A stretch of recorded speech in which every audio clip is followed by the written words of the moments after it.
The film begins by introducing Clay, a man who once served in a secret special forces unit called the Beekeepers. This covert group worked for the U.S. government, handling missions too sensitive for ordinary law enforcement. After years of that dangerous life, Clay walks away and chooses a peaceful, ordinary existence as a beekeeper, tending hives, keeping to himself, and avoiding trouble. Clay rents a small garage from Mrs. Parker, an elderly, retired schoolteacher who now runs a charity for disadvantaged women and children. They form a gentle friendship. Clay is quiet and helpful, and Mrs. Parker enjoys his company. He returns her kindness by helping with little chores around her home. One evening after a day with the bees, Clay brings over some fresh honey as a gift. While Mrs. Parker works on her laptop, a frightening pop-up appears, a warning that her hard drive is infected and instructing her to call a provided number. Alarmed about losing important files, she dials immediately. Unbeknownst to her, the phone connects to a cybercrime operation posing as antivirus support. Hackers take remote control of her computer and begin rummaging through her files and bank records under the guise of fixing the problem. A man named Garnett, acting like a support manager, talks her through the steps and reassures her everything is under control. To build trust, Garnett apologizes and offers financial compensation. He asks for her bank details, promising a small refund. Mrs. Parker, trusting him, gives the information. Soon after, she sees a huge deposit, $50,000, hit her account. Confused, she calls Garnett back. He says it was an error and that he meant to send $500, requesting that she return the surplus. Trying to do the right thing, Mrs. Parker logs into her bank to transfer the extra money back. The moment she types her password, the scammers act. Her account is emptied. Every last rupee, including the charity's funds, is gone. Crushed and frantic, Mrs. Parker realizes she's been defrauded. The emotional blow is overwhelming. Clay, meanwhile, is outside preparing jars of honey to give her. When he walks into her house, something feels wrong. The door is and the house is unnaturally still. He steps inside, picks up a kitchen knife for protection, and moves cautiously toward the living room. He finds Mrs. Parker on the floor, lifeless, with a pistol nearby. Before he can react, FBI agent Verona storms in with her gun drawn, convinced Clay is responsible. The situation is even more wrenching because Mrs. Parker is Verona's mother. Local police arrive and detain Clay for questioning. Verona, grieving but focused, throws herself into finding answers. The investigation eventually reveals that Mrs. Parker had been targeted by a sophisticated phishing scam, the same scheme that wiped out her accounts and the charity's money.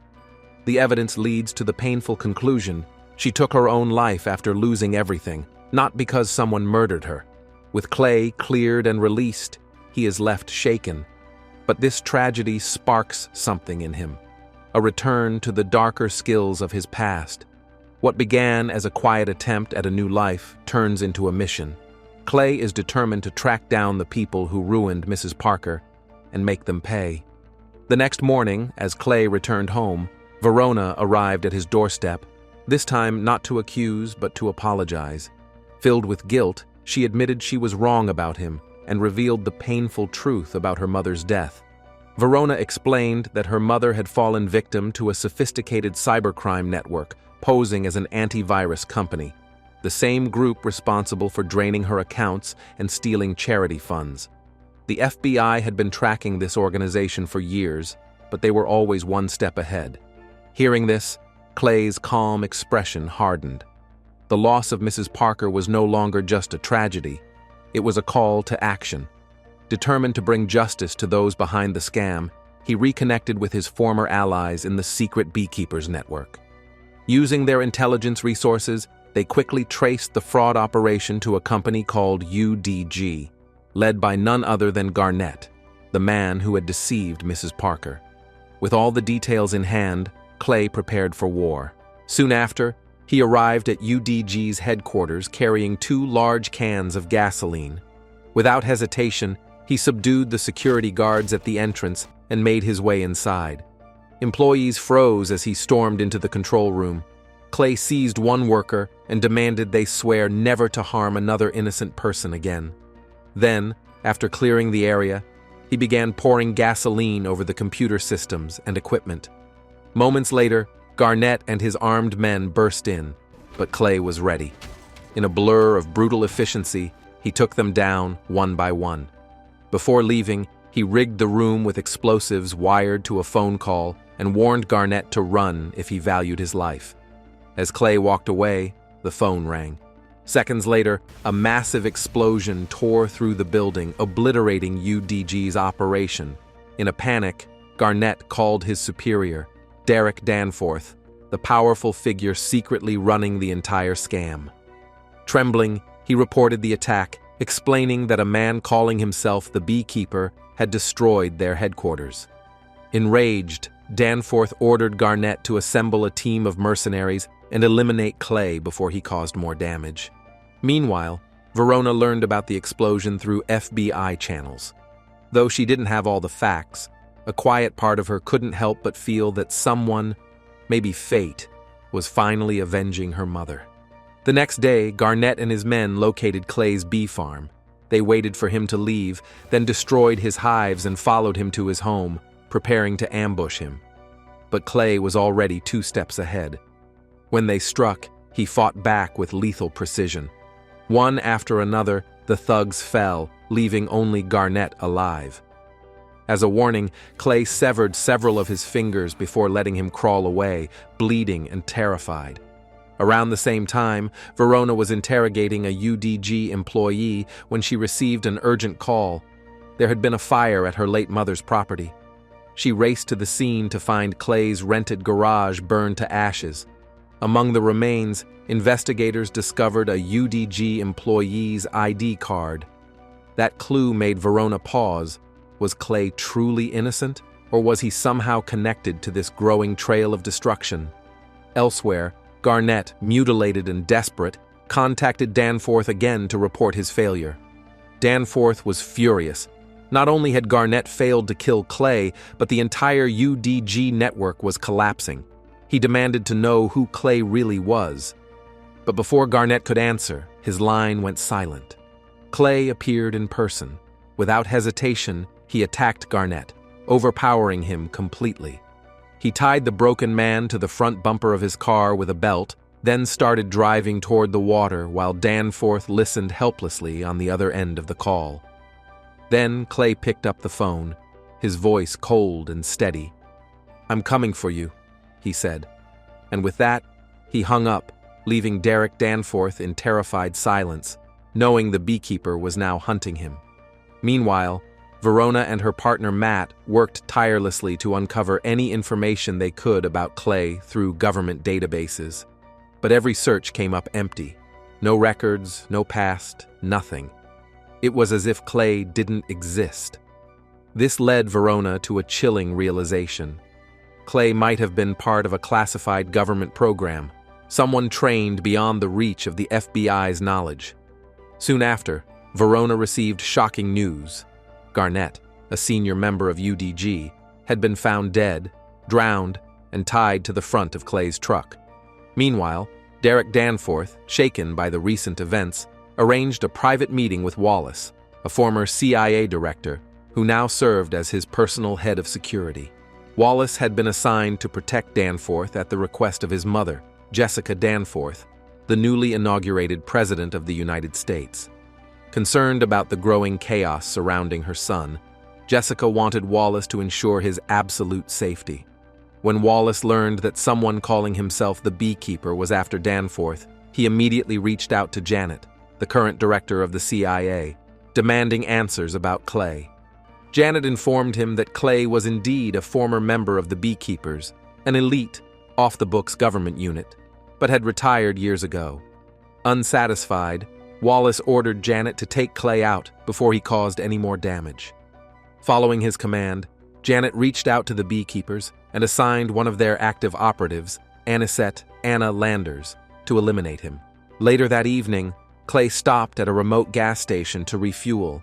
Without warning, Anna ambushed him, first trying to ram him with her car, then opening fire. Clay reacted instantly, using his combat instincts to turn the fight around.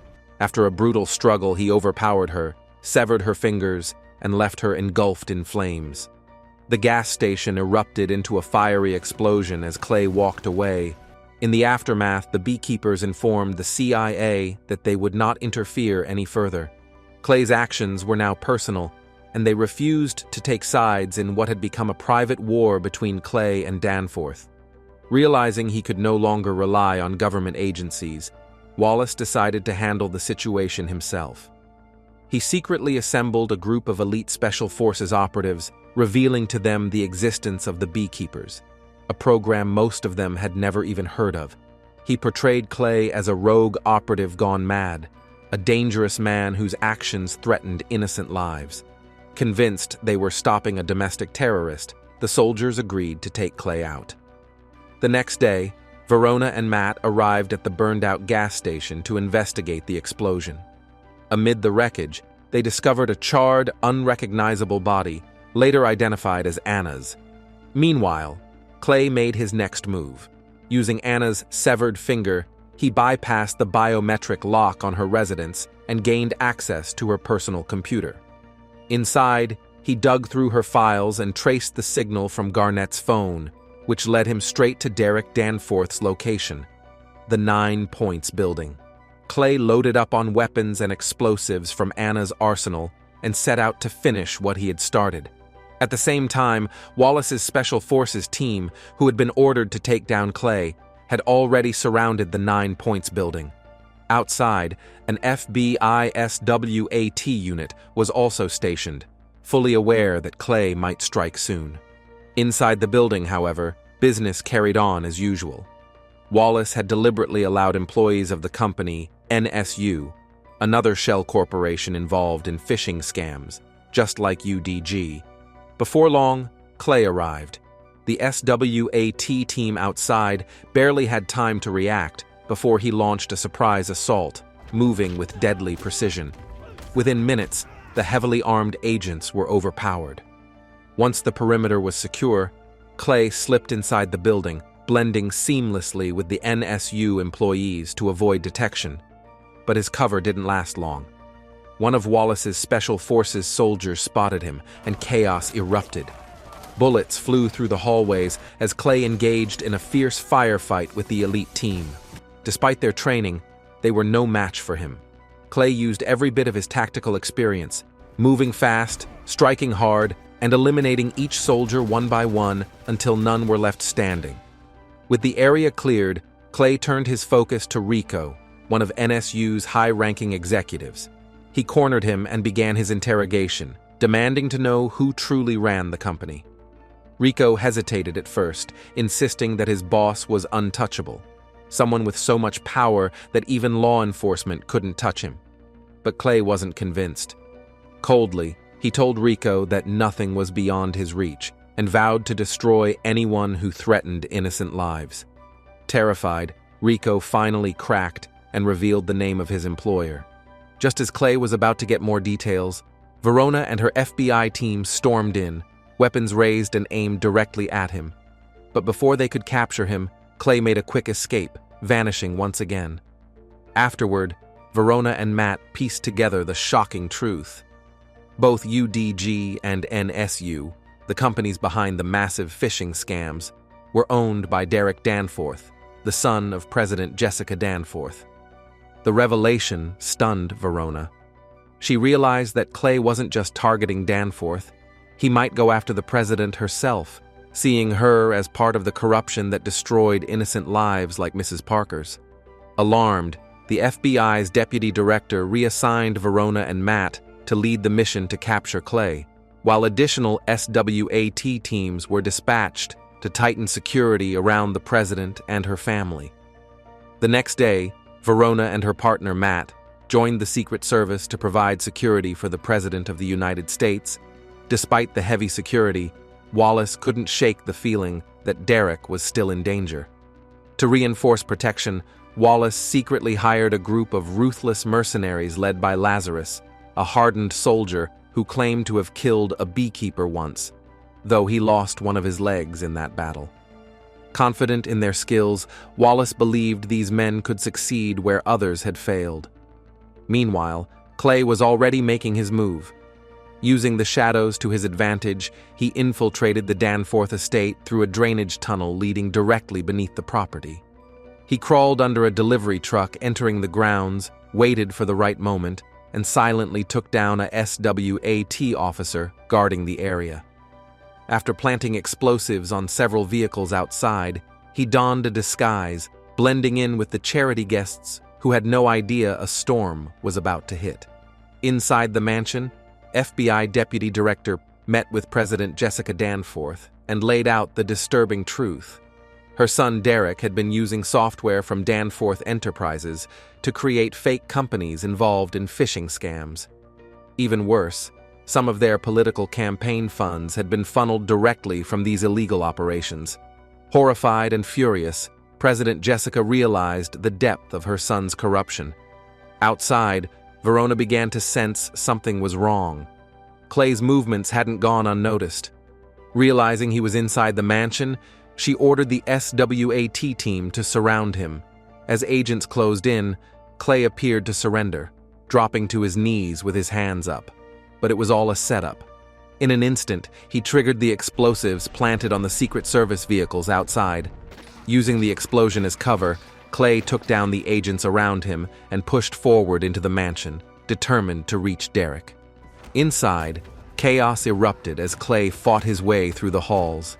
He incapacitated Secret Service agents, only wounding those who got in his way, but showed no mercy to the mercenaries hired by Wallace. The firefight was brutal and relentless. Eventually, Clay reached the corridor leading to the president's office, where he faced Lazarus in a fierce one-on-one battle.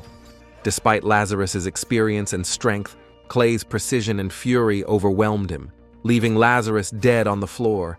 When Clay reached the president's office, Wallace intercepted him, trying desperately to talk him down. He pleaded with Clay to stop, insisting that killing Derek wouldn't bring justice, only more bloodshed.